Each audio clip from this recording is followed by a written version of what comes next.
Ave Maria, cheia de graça, o Senhor é convosco. Bendita sois vós entre as mulheres, bendito é o fruto do vosso ventre, Jesus. Santa Maria, Mãe de Deus, rogai por nós, pecadores, agora e na hora da nossa morte. Amém.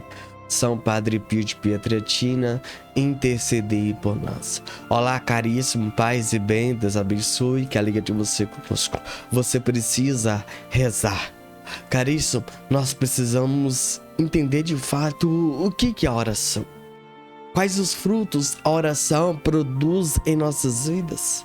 De fato, o que a oração pode produzir, o efeito da oração na minha vida, na sua vida, o que ela vai gerar? Vocês estão entendendo? Nós precisamos, de fato, compreender isso. E eu vou pregar algo o que você não pode fazer. Perfeito? Eu queria que você pudesse entender isso. Wayne, como assim? Eu vou ser um pai espiritual para você aqui agora. Então eu queria que você ficasse do início dessa pregação até o final. Prestasse muita atenção nos mínimos detalhes, pois de fato ela vai trazer em você grandes efeitos. Ela vai fazer você enxergar algo que você ainda não tinha enxergado, que você não tinha até hoje percebido. Isso é algo simples, corriqueiras, que eu e você precisamos de fato compreender para viver. Tem muitas coisas que a gente não percebe e não vê, e a gente faz, não é porque a gente não quer fazer, mas é por falta que a gente não está muitas vezes atento a esses mínimos detalhes. Por isso que eu quero convidar você a prestar muito bem atenção nessa pregação. E eu vou pregar aquilo que você não pode fazer. Repita comigo, é aquilo que eu não posso fazer. Exatamente, não posso. Você não pode e eu não posso. Meus irmãos, você sabe que a oração de fato é algo que gera em nós bons frutos. Exatamente. Mas eu queria que você pudesse fazer um questionamento. Por que você tem parado de rezar? Por que eu tenho parado de rezar? Qual tem sido a sua prática devocional? Qual tem sido de fato a sua frequência de orar, de rezar? E a gente precisa hoje parar a pensar. Quando eu ingressei na igreja, no grupo pastoral, eu rezava com... Qual era o meu costume de frequência de rezar? E hoje, qual é o meu costume? Antigamente eu rezava um texto por dia, 2, 3. Hoje eu rezo quantos textos? Rosa. Por que eu parei? Por que você parou? Pensa aí e reflita isso. Meus irmãos, eu queria que agora seja um momento de direção espiritual para minha vida e para a sua vida. Amém? Amém. Presta atenção aqui. Normalmente, você só se alimenta quando você sente fome. E aí o seu corpo dá sinal. O sinal, você vai e procura o alimento para comer. Então, normalmente, você tem 3 refeições obrigatórias: café da manhã, almoço e janta. Sempre próximo desse horário, o seu corpo dá um sinal. Entende? E você, meu irmão, não precisa de sinal para rezar. Não pode. Você não pode rezar somente como quando o seu corpo tá com fome e comer. Não. Você não pode esperar sinais para rezar. Não pode. Quando você estiver fraco. Não pode. Jamais você deve deixar isso acontecer. Entende? E aqui, meu irmão, é uma reflexão que você tem que parar, pensar e refletir. Não pode. Fecha. Você está entendendo muito bem? É algo corriqueiro que isso acontece. Só que você não pode deixar que isso aconteça. Ah, eu só vou rezar quando de fato eu precisar. Não pode. Outra coisa. Você só procura um médico ou tomar um medicamento a hora que você está doente. Então, não é quando você está mal, doente, que você precisa rezar. Não! Jamais! Não, você não precisa de Deus somente quando está doente, quando você está enfermo, quando você está com câncer, quando os médicos não tem mais jeito. Você não pode rezar somente nesse momento. Deve rezar? Deve. Pode? Pode. Mas você precisa rezar todo dia, todo momento e toda hora. Entende? Só que muitas das vezes você só reza o texto, o rosário, ou uma novena, ou um cego de Jericó, ou uma quaresma, porque você precisa de algo.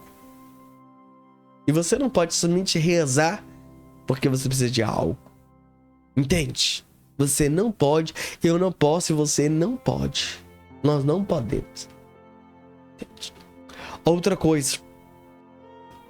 Nós só buscamos tomar um analgésico quando você tem uma lesão na coxa, no corpo.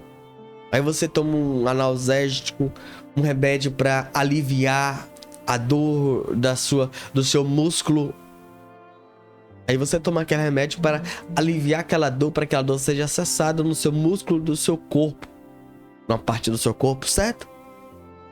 Então, você não pode rezar quando você está angustiado, triste, decepcionado, com mágoa, ódio, rancor, irritado. Você não pode rezar somente esse momento. Você não pode esperar esses sinais para rezar. Não. Eu e você precisamos rezar todo dia, toda hora, todo momento. A gente não pode esperar esses sinais, não. E muitas das vezes nós estamos vivendo disso. Entende? Nós estamos vivendo à base de empurrão, à base de grito, à base de convocação. Alguém precisa me chamar para rezar. E você não pode fazer isso. Entende? Você não pode deixar que isso aconteça. Por exemplo, um outro exemplo que você entender muito bem o que eu tô falando. Essa pregação, de fato, ela é uma direção espiritual.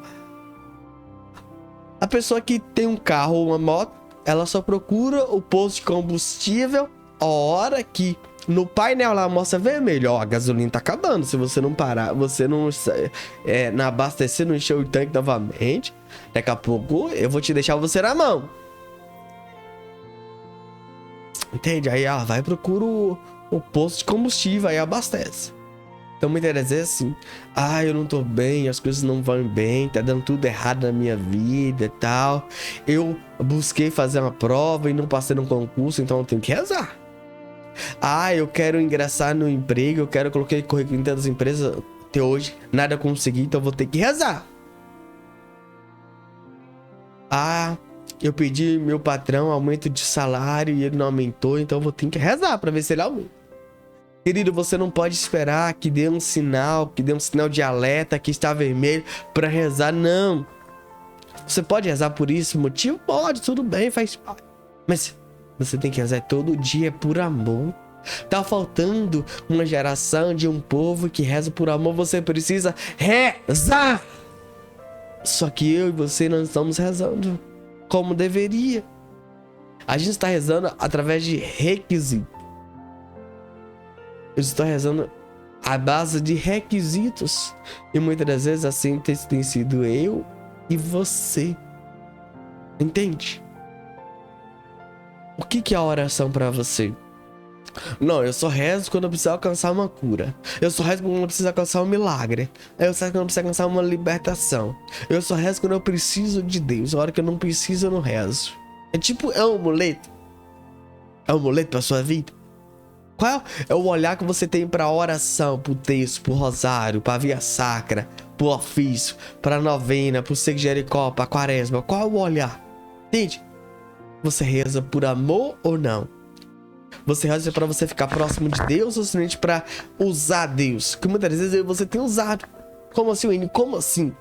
Olha pro supermercado. Na sua casa, você tá acabando o feijão, o arroz, a carne. Aí você vai lá no supermercado, compra, pronto. Você não precisa ir mais no supermercado, você não vai lá mais no supermercado. Mas Deus não. Deus, nós não podemos ser assim. De Deus a gente precisa. Nós precisamos toda hora, todo momento, todo instante. E aqui, meu irmão, o que está acontecendo conosco? A gente temos perdendo esse costume, esse hábito. E a gente precisa voltar a isso. Nós precisamos voltar a esse hábito, esse ritmo. Meus irmãos, veja bem o que está acontecendo. Hoje nós estamos sendo uma geração imediata, que queremos tudo de forma rápida, breve. Meus irmãos, veja o que está acontecendo comigo e com você. Nós estamos querendo coisa assim, tudo coisa curta. E aqui, meu irmão, aqui prova o quanto que eu amo Deus. Não, eu só vou na missa se a missa demorar 10, 15 minutos, meia hora no máximo. Se a homilia passar de 2 minutos, eu vou sair. Então aqui prova o tanto que você ama a Deus. Não, Wayne, eu só rezo a sua novena se sua novena durar tantos minutos, tantos instantes. E aqui prova o grau de amor, o tamanho do amor que você tem por Deus. Sabe? Hoje as pessoas estão querendo orações curtas, rápidas. Elas buscam orações de santos que de fato traz a cura, o milagre para ela o mais rápido e breve possível. Entende? E hoje as pessoas vivem na correria. Mas por que ela tá na correria? Porque ela deixa tudo pra cima da hora, tudo pra aquele momento, tudo pra aquele instante. E eu e você, nós não podemos fazer assim. Nós temos que fazer tudo no tempo de Deus, tudo do jeito de Deus, tudo da forma de Deus. Meus irmãos, veja o que está acontecendo aqui. Quando você... Vamos aqui dar um exemplo aqui. Você planta uma planta. E você plantou a planta de uma fruta. Digamos que foi um pé de abacate. Certo? Quando você planta, e ali vai começar a crescer. E quando cresce, vai começar a florir. Vai dar frutos. Só que o fruto vai começar pequeno. Depois vai crescendo, crescendo, crescendo. Vai ficar grande.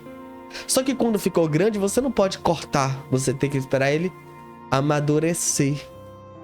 E ele vai dar um sinal que ele tá bom. Talvez ele vai ficar amarelo.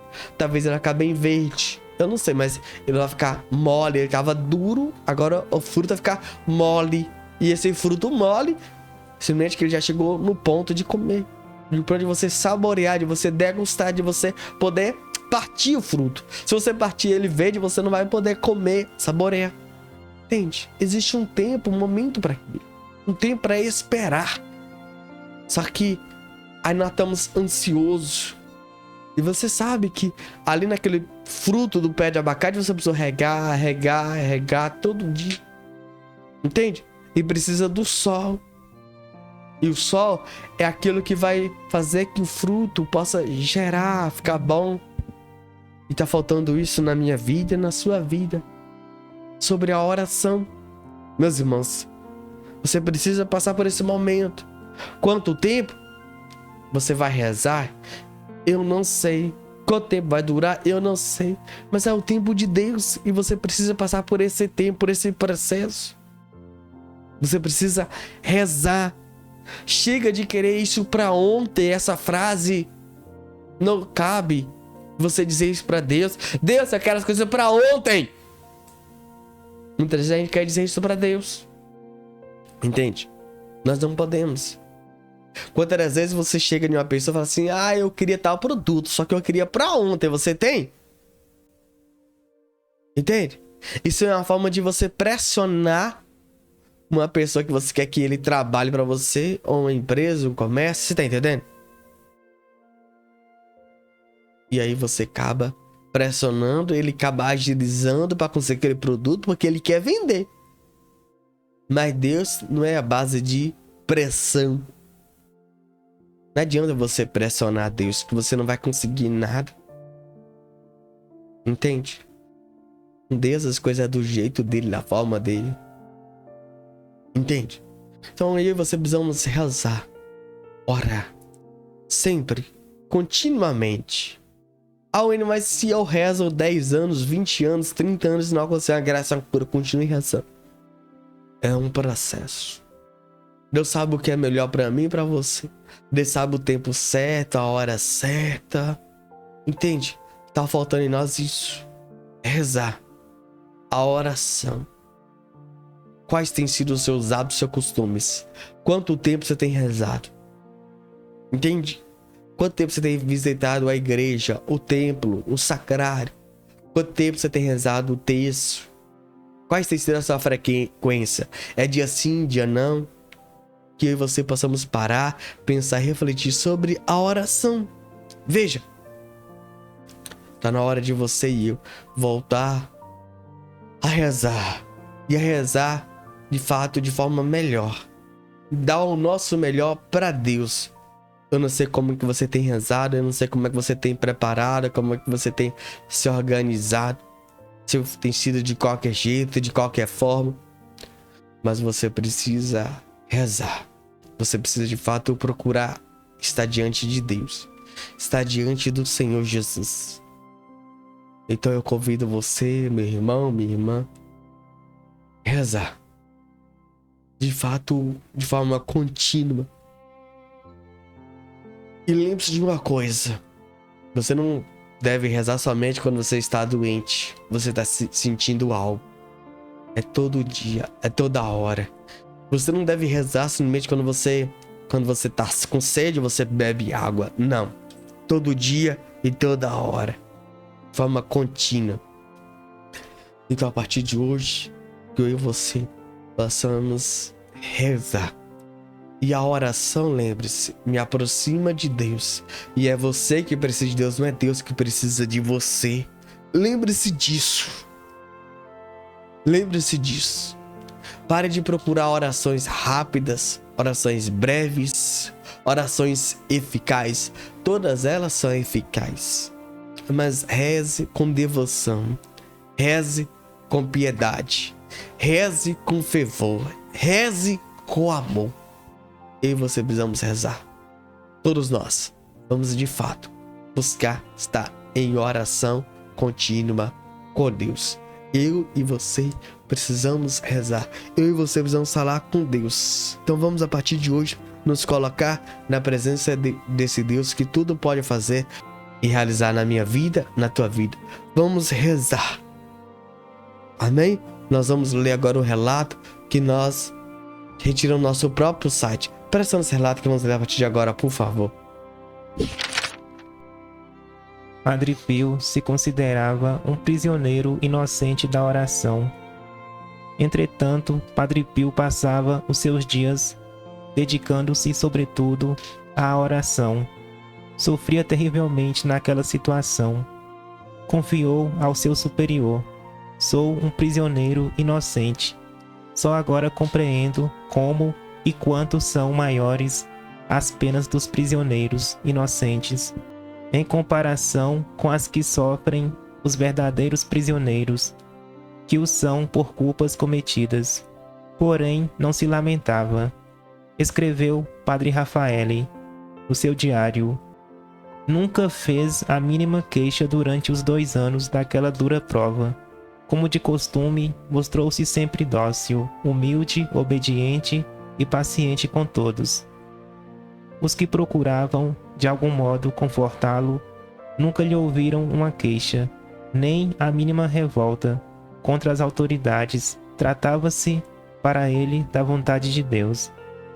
A sua maior mortificação era não poder mais arrancar as almas ao pecado e conduzi-las arrependidas a Jesus.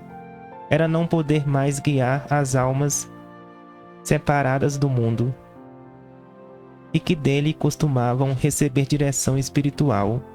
Passava os seus dias entre a missa, que durava 2 ou 3 horas, e o resto no coro, a rezar, ou na biblioteca, onde lia continuamente livros dos santos padres. Nunca ia descansar antes da meia-noite. Quando se aproximava a hora de matinas, era ele que batia à porta dos outros religiosos, para se dirigirem à igreja, a fim de rezar o ofício. Só depois se retirava para descansar.